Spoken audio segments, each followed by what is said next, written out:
tonight's event?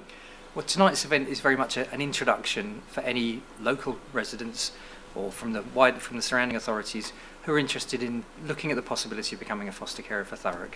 It's an evening for people to attend as an information gathering exercise without any kind of precondition that they're going to want to apply or that necessarily they would get through the process, anything like that. It's very much a first evening fact-finding venture for the people who are attending. So when people attend here and they're interested, what happens next? Well, if they come along tonight and they hear things that they like to hear and they think, no, this is something that really could fit into our lives, because it's a huge commitment becoming a foster carer. But if they decide that's something that they've got space in their lives for, then the next thing that would happen would be that they would have having left their contact details with us, they would then have an initial visit from the social worker, from our fostering team, to really look at it a bit more in detail, how it might fit for their personal circumstances, how it might fit into their family lives, just a further opportunity to reflect on some of the wider ramifications that they might not have had an opportunity to consider tonight. Is there such a thing as a typical person who's involved in fostering? I don't know that I can say there is. I mean, foster carers come in all shapes, sizes, genders, colours, everything.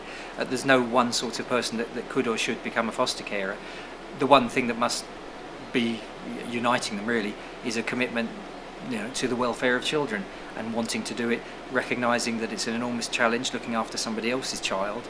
It's an enormous challenge, and there've got to be people who are willing and able to make that commitment. But other than that, there's not one kind of unifying feature which would describe all foster carers. It sounds like a wrong term, but is it a growth industry, so to speak? In the sense that nationally there's a major shortage of foster carers, and Thurrock, like all authorities, is competing. And I use the word very, very consciously, competing, because we are up against other local authorities who are also trying to increase their pool of foster carers. So it's a growth industry in that sense. Whether there's going to be an increased need in the future, looked after children numbers are reasonably stable nationally over the last few years, but obviously there are individual fluctuations. You'll probably be conscious of, as everybody will be, the whole baby P scenario, and at that point there was a greater number of young people and children coming into the care system. We have peaks and troughs. I think probably we know roughly how many we're going to want to over the next few years, and at the moment Thurrock needs more, as do all local authorities. Do you get round when people do foster? What's the support mechanism for them? Well, there's a number of features. Each foster care has what's called a supervising social worker, who's there specifically recruited to meet their needs, to work with them on supporting them, but also effectively managing them as well, making sure that they're working within the procedures that we have, working within the national minimum standards which we have to observe.